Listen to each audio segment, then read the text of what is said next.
Hello students, very good morning. Today we are going to start your first chapter. Already we have started. अब उसके आगे का हम continue करेंगे. सबके फर्स्ट चैप्टर का नाम क्या था? Introduction to computers, right. उसमें हम लोगों ने हिस्ट्री ऑफ कंप्यूटर्स में सबसे पहले हम लोगों ने एबेकस के बारे में पढ़ लिया था. अब हम सेकेंड टॉपिक के बारे में पढ़ेंगे, Napier's bones and slide rule. आपका page number 5. Clear? So Napier's bones and slide rule आपके पेज नंबर 5 में देखो दिया ये किस तरह होता है. So will start in the year 1614. अगर आप ईयर 1614 में देखो, a Scottish mathematician called John Napier, की क्या नाम था उनका? John Napier. John Napier. और वो कौन थे? Scottish mathematician, right. सो कहां थे इतना आपको याद रखना है, स्कॉटिश मैथमेटिशियन. ये तो आप लिख सकते हो. ही मीन्स ये जो थे John Napier invented a device for doing multiplication. उन्होंने ये जो डिवाइस थी क्यों इन्वेंट की थी? मल्टीप्लीकेशन के लिए. It was known as Napier's bones. इसे क्या बोलते थे? Napier's bones. क्या बोलते थे? Napier's bones. एंड क्यों इन्वेंट किया था इन लोगों ने? इन्होंने मल्टीप्लीकेशन के लिए, राइट. क्यों इन्वेंट किया था? For multiplication. Understood this much? It was known as Napier's bones. Napier's bone was a set of rods carved from bones. ये जो था वो पूरा है ना, बोन्स का रॉड का सेट था और उससे पूरा कार्विंग जो हुआ था किससे हुआ था? बोन से. Each rod had 4 faces. Her rod के 4 फेस होते थे. कौन से? 4 फेस होते थे. The numbers 0 to 9 were marked on them in such a way that you could find out the product of any numbers by placing the rod side by side. आप देखो इधर पे 4 फेस होते थे, मतलब 1 2. अगर आप पीछे देखोगे तो 3 4 ऐसे लिखा हुआ रहेगा. तो उसी तरह आपको प्रोडक्ट भी मिल जाता था. Okay. Inspired by Napier's bones. Napier's bones को ये देखकर इंस्पायर होके एंड इंग्लिश मैथमेटिशियन, ये स्कॉटिश थे. ओके. तो English mathematician called William Oughtred invented a device in the year 1620. उन्होंने कब डिवाइस इन्वेंट किया? 1620 में. और उसे क्या कहा जाता था? Slide rule. क्या कहा जाता था? Slide rule. क्या कहा जाता था? Slide rule. Understood? Next, a slide rule consist of 2 scaled rules. और जो स्लाइड रूल होता है वो 2 स्केल रूल का होता है. One fixed over the other. एक दूसरे के ऊपर फिक्स होता है. सी, स्लाइड रूल इस तरह होता है, एक जो है वो दूसरे पे फिक्स होता है. Okay. This two rule slide along each other so that multiplication, division and even more complex calculation can be easily, quickly and accurately done with help of numbers marked on them. उसके ऊपर जो numbers mark थे ना, उसकी वजह से जल्दी से मल्टीप्लीकेशन भी हो जाता था, कॉम्प्लेक्स मल्टीप्लीकेशन, कॉम्प्लेक्स कोई भी कैलकुलेशन है वो भी हो जाता था, एंड इवन डिविजन भी हो जाता था. एंड आंसर्स जो थे वो जल्दी मिल जाते थे, इजीली मिलते थे, easily, quickly and accurately. Next, before the electronic calculator was invented, मतलब इलेक्ट्रॉनिक कैलकुलेटर इन्वेंट हुआ, for about 300 years scientist and mathematician use the slide rule. मतलब 300 साल, फॉर अबाउट 300 ईयर्स साइंटिस्ट और मैथमेटिशियन जो थे वो ये स्लाइड रूल यूज करते थे. क्या यूज करते थे? Slide rule. और किसने बनाया था? ऑक्ट्रेड विलियम्स, राइट. उन्होंने बनाए थे. यहाँ पे दिया है आपको, और से विलियम ऑक्ट्रेड, उन्होंने 1620 में बनाया था. He was English mathematician. Now page number 6. Next है आप लोगों का पास्कल लाइन. थर्ड अगर आप देखोगे पेज नंबर 6 है आपका पास्कल लाइन. अभी 1642 में हुआ था ये.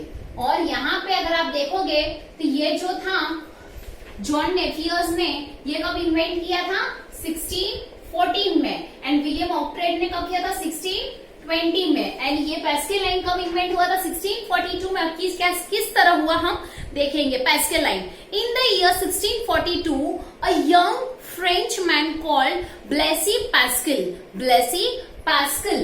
सो BLAISE, Blaise Pascal invented a mechanical calculating machine. क्या करने के लिए? एडिशन एंड सब्ट्रैक्शन के लिए। और इसे क्या कहा जाता था? पास्कल। इसे क्या कहा जाता था? Pascal. Pascal consisted of a set of interlocking cogs. इसमें इंटरलॉकिंग कॉग्स थे एंड व्हील्स थे अलग अलग एक्सेल पे, wheels on various एक्सेल्स।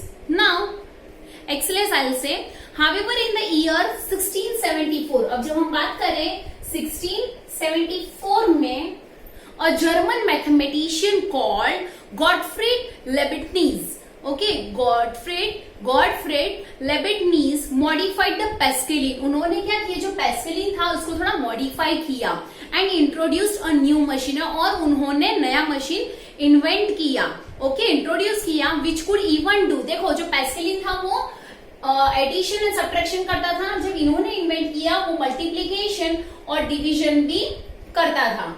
Understood? So which could even do multiplication and division, it was called multiplier wheel. इसे क्या कहा जाता था? Multiplier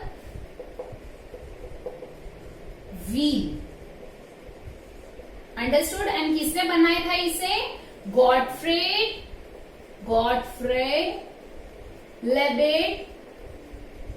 लेबिटनीज। Understood?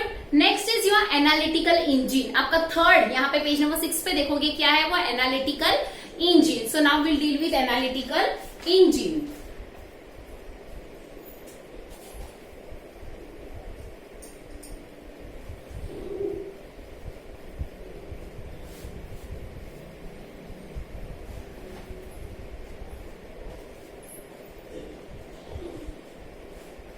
Now we are going to deal with your analytical engine. 4, right?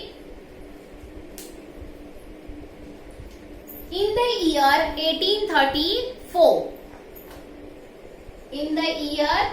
1834, Charles Babbage, कौन? Charles Babbage. आप लोगों को पता है फादर ऑफ कंप्यूटर भी हम इन्हें कहते हैं, है ना? Charles Babbage, a Scottish mathematician, he was a Scottish mathematician, first develop the concept of a computer. उन्होंने फर्स्ट डेवलप किया, किसने किया था? चार्ल्स बेबेज ने। क्या डेवलप किया उन्होंने? Concept of a computer by designing a calculating machine. उन्होंने क्या डिजाइन किया?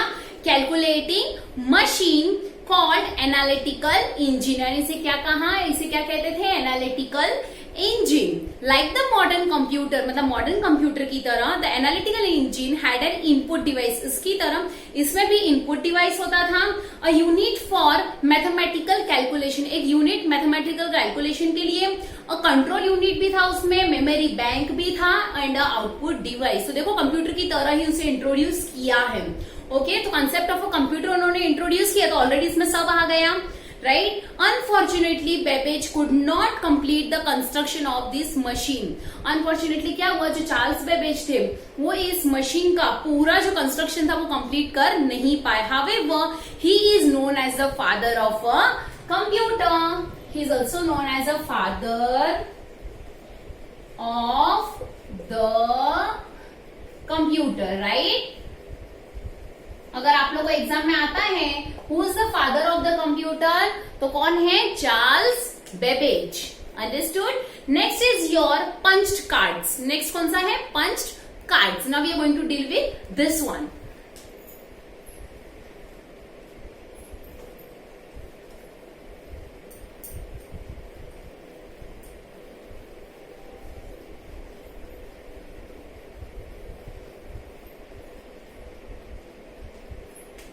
One is punched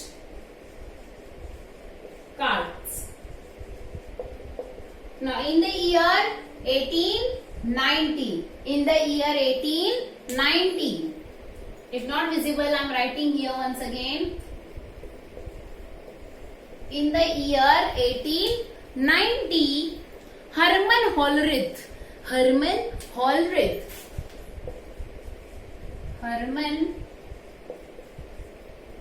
Hermann Hollerith, an American statistician or I can say statistician, designed a machine. उन्होंने एक मशीन डिजाइन किया that was driven by electricity. वो किससे drive होता था? इलेक्ट्रिसिटी से. He used punched cards. आप देख सकते हो यहाँ पे he used punched card means stiff paper with holes punched at a fixed point. Fix point पे जो होल्स दिख रहे हैं ना आप लोग को, वही. ओके यहाँ पे देखो पेज नंबर 7 में, राइट. ये जो व्हाइट कलर का बताऊंगी मैं, टू फीड डेटा और numbers into the machine. Data या नंबर फिट करना है उसके लिए. Punch cards were used in computer for many years since then. उसके बाद देखा जाए तो थोड़े बहुत मतलब देख सकते हैं तो कुछ साल तक पंच कार्ड्स ही चले.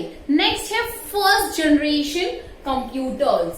Next is 6th one is first generations computers. अब वो देखेंगे हम 1940s से लेके 1950s तक, राइट. अराउंड दिस ईयर, अब around this year, around the year I'll say 1920, around the year 1920, okay, an electrical device called vacuum tube. अगर आप देखो तो इलेक्ट्रिकल डिवाइस जो था वैक्यूम ट्यूब, यहाँ पे आप देख सकते हो पेज नंबर 7 पे. Okay, vacuum tube was invented. क्या इन्वेंट हुआ था? Vacuum tube, right. 1920 तक में अगर आप देखो, it brought about a ट्रेमेंडस increase in the speed of calculation. और इसकी वजह से कैलकुलेशन की जो स्पीड थी वो काफी इंक्रीज हो गई. किसकी वजह से 1920 में क्या आया था? Vacuum tube. Okay, in 1945 JP Eckert and John मॉकली, two American engineers used vacuum tubes to build ENIAC, the first electronic calculating machine compute. उन्होंने बनाया फर्स्ट. वो क्या बनाने के लिए उन्होंने यूज किया? ENIAC, ENIAC. Okay, the first electronic calculating machine. Compute means, compute का मतलब क्या होता है? To calculate. क्या होता है? To calculate. Since the ENIAC could only do calculation, जो ENIAC था, ENIAC, ये जो था ये कैलकुलेशंस कर सकता था. could only do calculation, it came to be known as computer. इसलिए इसे क्या कहा गया? कंप्यूटर. क्या कहा गया? Computer. Okay, it came to be known as computer. Next क्या है? Many improvements were made in the computer since then. उसके बाद अगर आप देखो तो कंप्यूटर में बहुत सारे चेंजेस या हम बोल रहे इंप्रूवमेंट्स लाए गए थे. It began to be used not only for doing calculation. अगर हम देखे जाए तो वो ना किसी उसके लिए कैलकुलेशंस के लिए काम आने लगा, but writing, then listening to music, drawing, playing games and many other task. And बहुत अलग टास्क के लिए भी ये काम आने लग गया. However, it is still called computer. अभी भी इसे कंप्यूटर ही कहा जाता है. Understood? The ENIAC was so large. जो ENIAC था वो इतना बड़ा था that it could occupy a big hall. वो इतना बड़ा था कि बड़ा हॉल को भी वो ऑक्यूपाई करता था. It had around 18,000 vacuum tubes. और उसमें around 18,000 vacuum tubes थे. And consumed a large amount of electricity. And इसकी वजह से इलेक्ट्रिसिटी भी बहुत कंज्यूम होती थी. Okay, nevertheless it had a fantastic speed. और ये अगर देखने चाहिए सबके अलावा इसमें एक एडवांटेज क्या था कि उसमें स्पीड जो थी वो बहुत अच्छी थी ऑफ डूइंग कैलकुलेशन. कैलकुलेट करने की जो स्पीड थी इसकी बहुत अच्छी थी. It use to perform 5,000 additions in 1 second. 5,000 additions ये 1 सेकेंड में करता था. And 500 2 digit multiplication in 1 second. अगर 500, अगर आप 2 डिजिट की मल्टीप्लीकेशन को 500 अलग अलग दे रहे हो, मतलब 1 2 3 4 ऐसे 500 आप दे रहे हो, तो भी 1 सेकेंड में वो पूरे 500 कंप्लीट करता था. तो इसकी स्पीड तो बहुत फैंटास्टिक थी, पर वो इलेक्ट्रिसिटी बहुत ऑक्यूपाई करता था. एंड बड़ा सा जो हॉल है वो भी पूरा ऑक्यूपाई कर लेता था. The ENIAC is called the grand daddy of the present computers. ENIAC जो है इसे क्या कहा जाता है? Grand daddy. Grand daddy. अभी के जो कंप्यूटर्स है उनकी ग्रैंड डैडी किसे कहा जाता है? ENIAC को. किसे कहा जाता है? ENIAC को. कंप्यूटर्स लाइक ENIAC विच यूज वैक्यूम ट्यूब्स, अगर हम देखें कंप्यूटर जो ENIAC की तरह जो कंप्यूटर्स जो थे जो वैक्यूम ट्यूब यूज करते थे, which use vacuum tubes are called the first generation computer, इसलिए हम इसे क्या करते हैं, first generation computers. Okay, though this computers were very large, मतलब अगर देखें ये जो मतलब बड़े थे, they were not as sufficient as efficient as the small palm top computers available today, they were not as efficient as जो आज के स्मॉल palm top computers हैं उतने वो एफिशिएंट नहीं थे। नेक्स्ट हम स्टडी करेंगे अभी सेकेंड जनरेशन कंप्यूटर के बारे में। कौन सा? Second generation computer. Okay, so that is from 1955 to 60।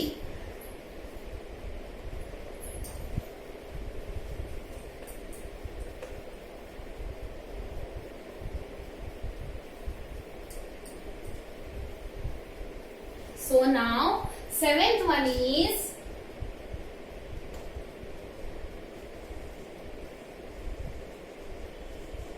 second generation computers.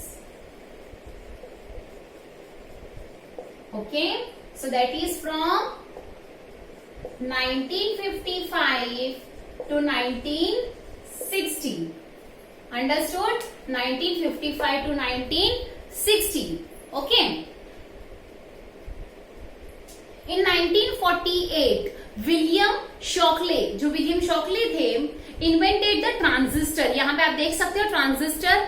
Okay, he invented transistor which replace vacuum tubes in a computer. जो वैक्यूम ट्यूब की जो जगह थी कंप्यूटर में उसको रिप्लेस करके वहां क्या लगाया गया? ट्रांजिस्टर। ट्रांजिस्टर और कौन सी ईयर में? 1948 में। ओके, जो थे विलियम शॉकले, उन्होंने इन्वेंट क्या किया था? Transistors, right. और ये जो ट्रांजिस्टर थे इसके जगह पे पहले क्या लगता था? Vacuum tubes. क्या लगता था? Vacuum tubes. Okay, a transistor was 200 times smaller than a vacuum tube. Vacuum tube से अगर देखा जाए तो उसे 200 टाइम्स स्मॉलर था and it consume less electricity, और ये जो इलेक्ट्रिसिटी भी कम कंज्यूम करता था। ट्रांजिस्टर कम इलेक्ट्रिसिटी कंज्यूम करते हैं। The first transistor computer was created in 1953। Transistor डाल के ट्रांजिस्टर को रिप्लेस, जब वैक्यूम ट्यूब से रिप्लेस करके जब ट्रांजिस्टर डाला गया तो वो कौन सी ईयर में किया गया? जो फर्स्ट कंप्यूटर था वो कौन सी ईयर में था? 1953 में। 1953 में। The processing speed of the second generation computer was greater than the first generation computers। अगर देखा जाए तो फर्स्ट जनरेशन कंप्यूटर्स के मुकाबले सेकेंड जनरेशन का कंप्यूटर का स्पीड जो था वो उससे कहीं ज्यादा था। ओके, उसका प्रोसेसिंग का स्पीड उससे कहीं ज्यादा किसका था? सेकेंड जनरेशन का, ऑब्वियसली। नेक्स्ट आता है आप लोगों का थर्ड जनरेशन कंप्यूटर। थर्ड है, एक है आपका थर्ड जनरेशन कंप्यूटर्स। ओके, वो आप दोगे 1960s में। ओके, 1960s में third generation computers.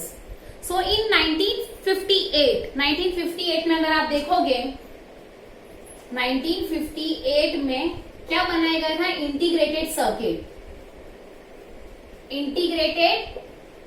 Circuits. So in 1958 Jack Kilby, okay, Jack Kilby जो थे उन्होंने क्या इन्वेंट किया था? He invented chip. क्या इन्वेंट किया था? Chip. Okay, so he fixed many transistor. उन्होंने क्या किया? बहुत सारे ट्रांजिस्टर फिक्स किए एंड अदर इलेक्ट्रॉनिक कंपोनेंट्स, और दूसरे जो अदर इलेक्ट्रॉनिक जो कंपोनेंट्स थे वो किस पे? एक सिंगल चिप पे, और उससे उन सबको क्या कहा गया? Integrated circuits. क्या कहा गया? Integrated circuits. Understood? Next, today thousands of transistors and other electronic components are fixed on a small chip। अगर आप देखो तो 1000 ट्रांजिस्टर और बहुत सारे जो दूसरे इलेक्ट्रॉनिक कंपोनेंट्स हम देखें तो एक सिंगल चिप, मतलब एक स्मॉल चिप पे सब फिक्स किए होते हैं, right. Okay, on a single chip, और उसे क्या कहा जाता था? Integrated circuits. क्या कहा जाता था? Integrated circuit. एक से ज्यादा हो तो सर्किट्स बोलेंगे, वरना हम इसे इंटीग्रेटेड सर्किट बोलेंगे, right. Clear? Next the third generation computer way much cheaper. अगर देखा जाए तो सेकेंड से जो थर्ड जनरेशन कंप्यूटर थे वो उससे कई गुना सस्ते थे। ओके, जैसे इंटीग्रेटेड सर्किट जो थे वो स्मॉलर इन साइज में आ गई एंड उसका प्रोसेसिंग जो था वो काफी हाई था and the processing speed was quite high. Clear. Next आता है आप लोग का फोर्थ जनरेशन कंप्यूटर। कौन सा है? Fourth generation computer. 1971 से लेके एट प्रेजेंट तक का हम देखेंगे। The present day computers are the fourth generation computers as a result of VLSI means very large scale integration हम देखें। ओके, VLSI का फुल फॉर्म क्या है? Very large scale integration technology, a million electronic components can be fixed, million electronic components can be fixed on a multiprocessor या फिर हम क्या बोल सकते हैं उसे, मतलब एक स्मॉल इस पे हो रहा है तो वो क्या होगा? माइक्रो प्रोसेसर पे। सारे जो है ये एक single, it can be fixed on a single which processor? Micro processor chip. एक सिंगल माइक्रो प्रोसेसर चिप पे ये फिक्स होता है, कर सकते हैं। The micro processor chip was invented in, और जो माइक्रो प्रोसेसर चिप है वो कब इन्वेंट हुआ था? 1969 में। किसने किया था? टेड हॉफ ने। किसने किया था? Ted Hoff, TED, Ted, HOFF, Hoff, Ted Hoff. Understood? Next, a microprocessor chip controls the entire working of a computer. Computer का जो एंटायर वर्किंग है वो कौन कंट्रोल करता है? Micro processor. It functions like a human brain, और एक human brain की तरह वो क्या करता है? फंक्शन करता है। But it does not have its own brain. But क्या है? उसका खुद का अपना ब्रेन नहीं है। And so it requires a set of instruction. इसके लिए उसे सेट ऑफ इंस्ट्रक्शन से नहीं, प्रोग्राम्स की जरूरत होती है सारे फंक्शंस कैरी करने के लिए। Today personal computers means PCs जो है वो भी किससे मैन्युफैक्चर किए जाते हैं? Are using microprocessor chip. वो भी आज माइक्रो प्रोसेसर चिप यूज कर रहे हैं। अंडरस्टूड?